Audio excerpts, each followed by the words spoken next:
My name is Mary, and I never thought my life would turn out like this. I grew up in what I thought was a normal family, at least. It was normal to us. My dad was always busy with his window frame business, and my mom took care of the house. We weren't rich, but we were doing okay. Dad didn't talk much about work at home. He'd come in late, give Mom a quick kiss, and ask me how school was, and that was it. I didn't mind, though I was happy in my own little world. I remember the day everything changed. I was 23, just out of college, and unsure about what to do with my life. I overheard Dad on the phone, and he sounded tense. "No, absolutely not. I won't let you take over my company. I've worked too hard for this," he said. I shouldn't have listened in, but I couldn't help it. My stomach turned as I realized Dad's company was in trouble. Why hadn't he said anything? That night at dinner, I watched him closely. He seemed normal, joking with Mom about her overcooked pot roast, but I noticed the worry lines around his eyes and how his smile didn't quite reach them. I knew I had to do something, but I had no idea what to do. I didn't know the first thing about business, but I couldn't just sit by and watch our family's livelihood fall apart. The next day, I did some digging. It wasn't hard to find out who was trying to take over Dad's company, a big-time businessman named Scott Peterson. His office was close to our house. When I showed up and asked to see Mr. Peterson, the receptionist looked at me like I was out of my mind. "Do you have an appointment?" she asked, raising an eyebrow. "No, but it's important. Please, just 15 minutes, I begged. She must have felt sorry for me because after a quick phone call, she waved me towards the elevator. "Top floor," she said. The ride-up felt like it took forever. When the doors opened, I found myself face to face with Scott Peterson. He was older than I expected, with silver hair and sharp eyes. "Well, well," he said, looking me up and down. "What do we have here?" I swallowed hard. "Mr. Peterson, I'm Mary Jason. I'm here about my father's company, Jason Windows." His eyebrows shot up. "Jason's daughter? This is unexpected. Come in, let's talk." I followed him into his office, trying not to be distracted by the view. He settled behind his huge desk and motioned for me to sit. "So, Miss Jason, what can I do for you?" I took a deep breath. "Please don't take over my father's company. It means everything to him. There must be another way." Peterson leaned back, studying me. "Interesting," he said. "I have a deal for you, Miss Jason," Peterson said. "I'll leave your father's company alone if you agree to marry my son." I stared at him, thinking I must have heard him wrong. "Excuse me?" "You heard me. Marry my son and help him mature a bit. Do that, and your father's company is safe." I left Peterson's office in a daze. Marry his son? Was he crazy? But the more I thought about it, the more I realized I didn't have many options. It was either this or watch my father's life's work fall apart. The next day, I found myself back in that intimidating office. Peterson was waiting with a smug smile on his face. "So, Miss Jason, have you made your decision?" I took a deep breath. "Yes, I'll do it. I'll marry your son." Peterson clapped his hands together. "Excellent. Let me introduce you to, shall we?" Before I knew it, I was being led into another room, and there he was, Peterson's son. I had expected some stiff businessmen, but the man who stood up to greet me was nothing like that. He was tall, with messy dark hair and a crooked smile. "Hey," he said, extending his hand. "I'm Adam. You must be Mary." I shook his hand, trying not to show my surprise. "Yeah, that's me." Adam's father cleared his throat. "I'll leave you two to get acquainted." As soon as the door closed behind him, Adam's relaxed attitude changed. He ran a hand through his hair, looking uncomfortable. "Look, I'm sorry about this. My dad, he's got some pretty old-fashioned ideas." I shrugged, trying to act like it was no big deal. "It's fine. We're both adults, right? We can handle this." Adam laughed, but it sounded forced. "Yeah, sure. Just a casual arranged marriage. No big deal." We spent the next hour talking, and I hate to admit it, But Adam was actually kind of interesting. He was smart and funny, even though he seemed a bit irresponsible. I could see why his father wanted him to grow up. Over the next few weeks, Adam and I started seeing each other, if you could call it dating. We went out to dinners, movies, the usual stuff. But there was always this awkwardness between us. We both knew this wasn't real, no matter how much we tried to pretend. And so, 5 months after that fateful meeting in Peterson's office, I found myself walking down the aisle. My dad looked so proud, so happy. He had no idea about the deal I'd made to save his company as I said my vows. I looked into Adam's eyes. There wasn't any real love there, but there was friendship, and maybe that could be enough. The reception was a blur of congratulations and champagne. At one point, Adam's mother, Linda, cornered me with a tight smile. "Welcome to the family, dear," she said, her voice full of fake sweetness. "I do hope you'll make Adam happy." I forced a smile. "I'll certainly try, Mrs. Peterson." As we left for our honeymoon, I caught a glimpse of my father-in-law. He was beaming, clearly pleased with himself. A wave of anger flashed through me. This was all just a game to him. The first few years of our marriage were interesting, to say the least. Adam and I settled into a routine. We lived in a nice house, thanks to his father's money, but it felt more like we were roommates than husband and wife. I tried my best to be a good influence on Adam, and slowly, I saw changes in him. He started spending less time with his party-loving friends and more time at the office with his father. I could see the pride in his father's eyes when Adam began showing real interest in the business. It made me feel like maybe this whole arrangement wasn't for nothing. Adam's mother, on the other hand, was a different story. She never said anything directly, but I could feel her disapproval. She'd purse her lips when I spoke, or give backhanded compliments like, "Oh, Mary, that dress is interesting. So brave of you to wear something like that." I'd grit my teeth and smile. "Thank you, Mrs. Peterson." Despite the challenges, I held on to hope. Maybe, just maybe, Adam and I could grow to love each other. Maybe having kids would change things. But life had other plans. It was a crisp fall day when we got the news. Adam and I sat in the doctor's office, the silence heavy between us. "I'm sorry," the doctor said gently, "but the tests show that you, Mr. Peterson, are unable to father children." The words hit me like a punch. No children. The one thing I had been counting on to bring us closer, to make this marriage real, was now impossible. That night, as I lay awake, I thought about my own parents. Dad's business had flourished since my marriage to Adam. He had even managed to double his turnover. I was happy for him, truly, but I couldn't help feeling a bit lost. I wanted to work and have a purpose beyond just being Adam's wife. But when I brought it up to him, his response was quick and firm. "Work? Why would you need to work? We have more than enough money." "It's not about the money, Adam. I want to do something meaningful," I replied. He shook his head. "In our circle, wives don't work, they do charity. Why don't you start a foundation or something?" And so the Mary Peterson Foundation for Children with Cancer was born. It wasn't what I had imagined for myself, but it gave me a sense of purpose. I threw myself into the work, organizing fundraisers, visiting hospitals, and doing whatever I could to help.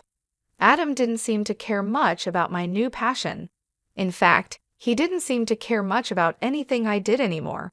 We were living parallel lives, sharing the same space but rarely connecting. Years passed 8, to be exact, and then everything changed again.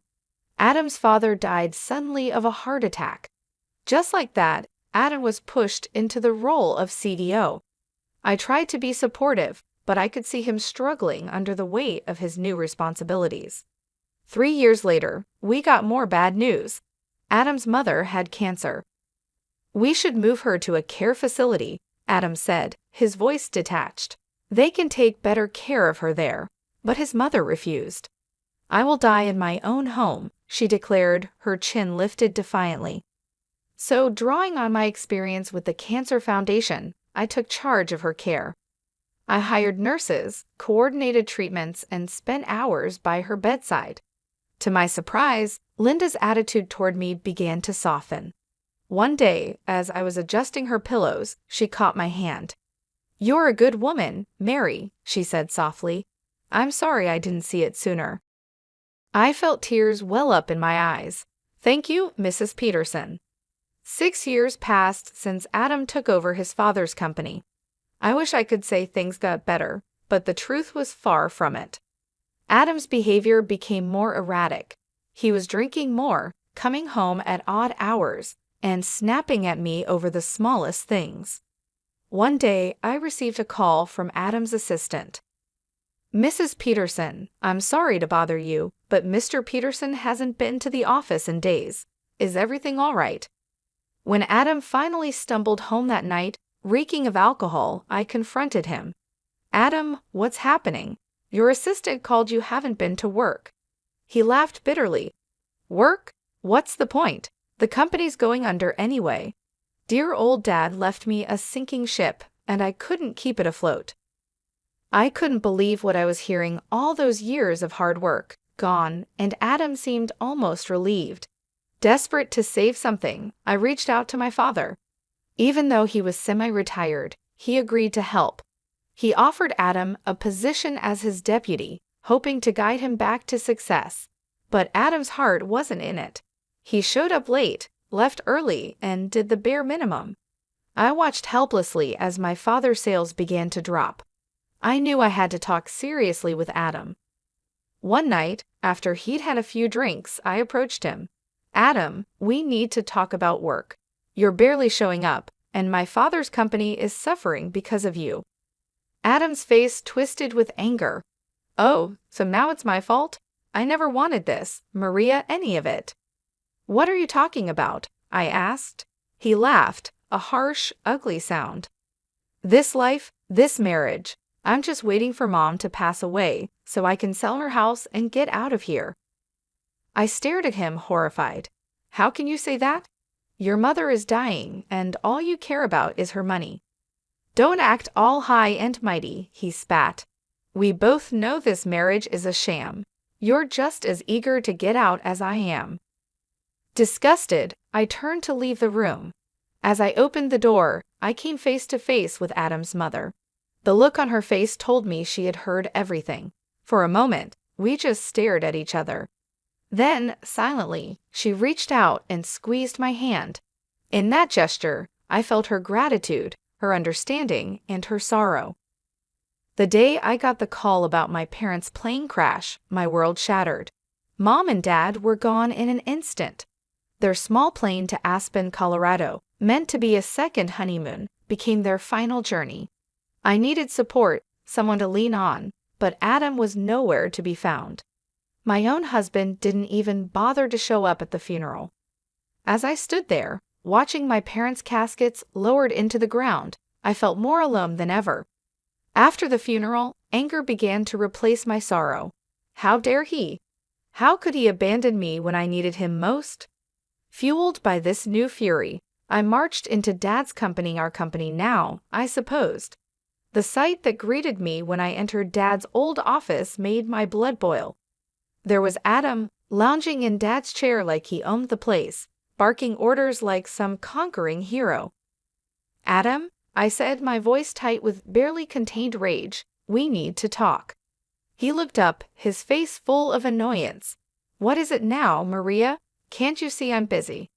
I snapped, "You couldn't even be bothered to come to my parents' funeral." Adam rolled his eyes. "Oh, here we go with the lecturing again. You know what, Maria? Always nagging, always pushing. Well, I'm done with it, and I'm done with you." I stared at him, shocked. Then I noticed something change in his eyes. A cold, calculating look replaced the anger. "You know, Maria," he said, his voice suddenly calm, "this company is worth about $25 million. And guess what? As deputy director, it's all mine now." My heart sank. "What are you talking about?" He leaned back in the chair, Dad's chair, with a smug smile. "I'm the deputy director. I have all the passwords, access to all the accounts. I'm in charge now, and there's nothing you can do about it." "You can't do this," I said, my voice shaking. "You've already ruined your father's company. I won't let you do the same to my father's legacy." Adam laughed, a cold, harsh sound. "Oh, I'm not going to run it. I'm going to sell it piece by piece, and then I'm going to live like a king." Before I could stop him, he turned to the computer. I watched in horror as he transferred a large sum from the company account to his personal one.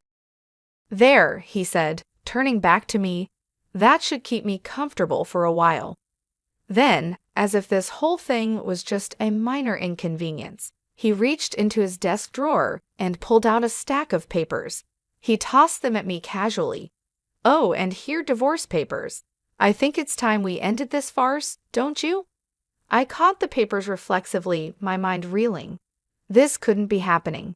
It was too much, too fast. My parents dead, my marriage over, my father's company being stolen right in front of me.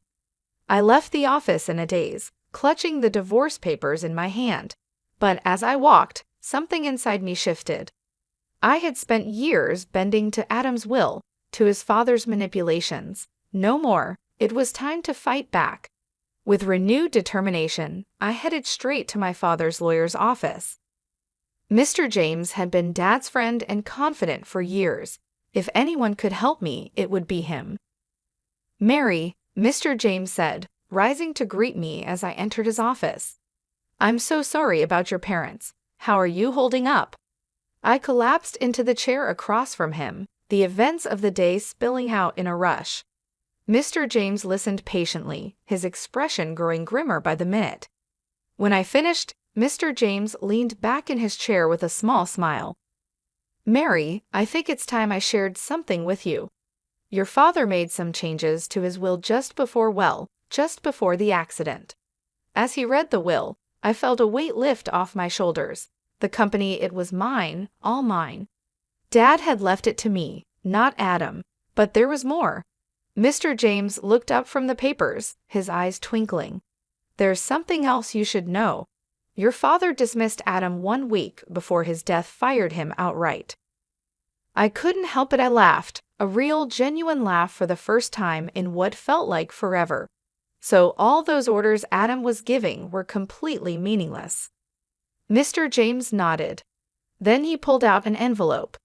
"There's one more thing, a letter from your father." With shaking hands, I opened it.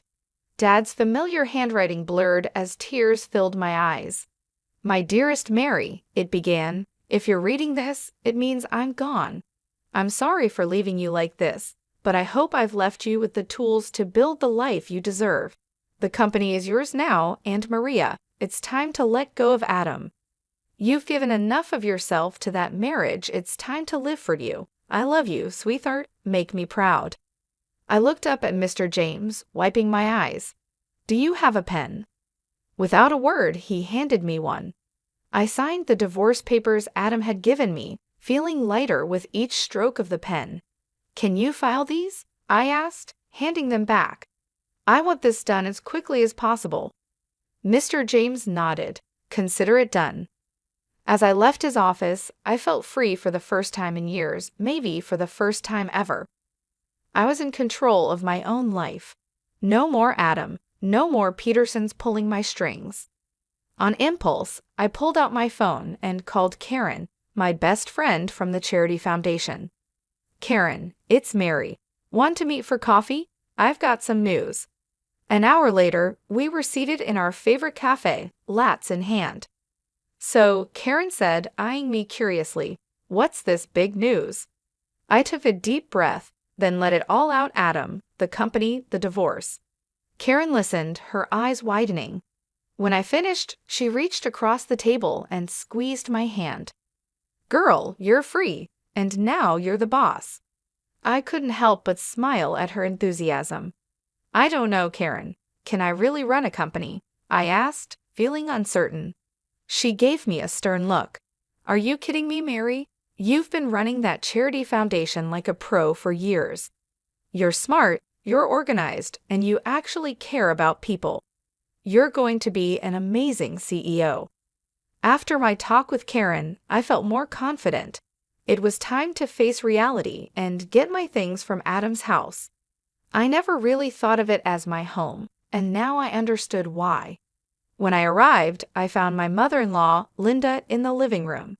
She looked tired, worn out from her battle with cancer. "Linda," I said gently, "I'm here to get my things. Adam and we're getting divorced." To my surprise, her eyes filled with tears. "Mary, I know I haven't always been kind to you, but you've been so good to me. Would you consider taking me with you?" I was stunned. "You want to come with me?" Before she could answer, the front door slammed open. Adam stormed in, his face red with anger. "You," he shouted, pointing at me. "What the hell did you do? The company accounts are blocked. I can't access the money." I straightened up, looking him in the eye. "That money isn't yours, Adam. It never was. And by the way, my father fired you 3 weeks ago. You have no claim to the company. I've already told security not to let you into the building." Adam's mouth opened and closed like a fish out of water. Then he noticed his mother packing the suitcase. "Mom, what are you doing?" Linda looked at her son, her expression a mix of sadness and determination. "I'm going with Mary. I'm sorry, Adam, but you've proven to be unreliable."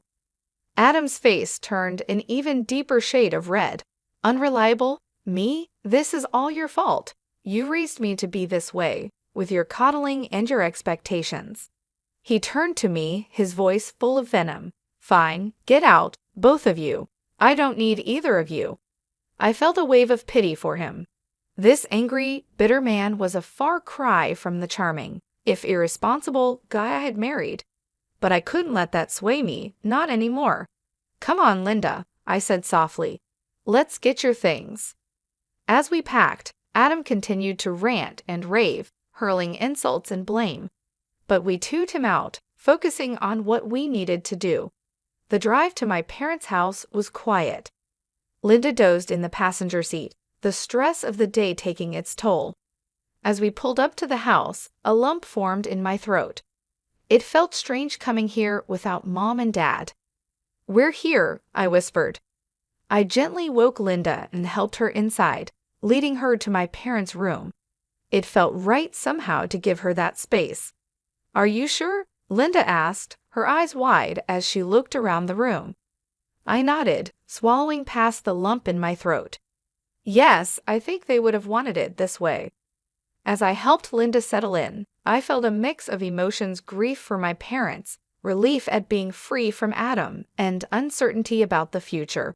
But beneath it all, there was a glimmer of hope. Taking over Dad's company felt like jumping into the deep end of a pool without knowing how to swim. Those first few months were filled with meetings, financial reports, and sleepless nights, but I was determined to make it work. I hired Paul, a brilliant business consultant, as my right-hand man. He patiently guided me through the complexities of running a multi-million-dollar company. "You've got good instincts, Mary," he'd say. "Trust them." Slowly but surely, I found my footing. 5 months in, I wasn't just getting by, I was thriving.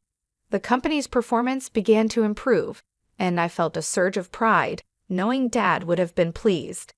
Through it all, I never neglected the Cancer Foundation. If anything, my work there became even more important to me. It was a connection to my past and a guiding light for my future. Linda's condition worsened over time, and I devoted myself to her care, determined to make her final days as comfortable as possible. We grew close during those 3 years, healing old wounds and forming a bond I never thought possible. The day she passed, I held her hand and whispered, "Thank you for everything, Linda." She squeezed my hand weakly, a small smile on her face, before slipping away peacefully. I organized the funeral myself, making sure everything was just right. Adam didn't show up. I wasn't surprised, but it still hurt to see how far he had fallen. A few weeks after the funeral, I received a call from Mr. James. "Mary, there's something you need to see. Can you come to my office?" When I arrived, I was shocked to see Adam there, a young blonde hanging on his arm. He smirked at me. "Well, if it isn't the little CEO. Don't worry, I'm just here to collect my inheritance. Mom and I might have had our differences, but blood is thicker than water, right? I held back my words, waiting for Mr. James to speak. The lawyer cleared his throat and began reading Linda's will. As he spoke, I watched Adam's smug expression turn to disbelief, then to anger. And so, I leave my house and all my savings to marry Jason, with the stipulation that the money be donated to the Cancer Foundation she so passionately supports. Tears filled my eyes as Linda's final act of kindness overwhelmed me. Adam exploded. This is a joke. She manipulated Mom. She's a fraud, a gold digger. She ruined my life, and now she's stealing my inheritance. His girlfriend, looking confused, stepped away from him. You said we'd be set for life with this money. I'm out of here. She stormed out, leaving Adam sputtering in disbelief. As I left the office, I could hear Adam's angry rants fade behind me. I felt light, free. Linda's gift wasn't just about the money, it was validation. She had seen me, truly seen me, and found me worthy.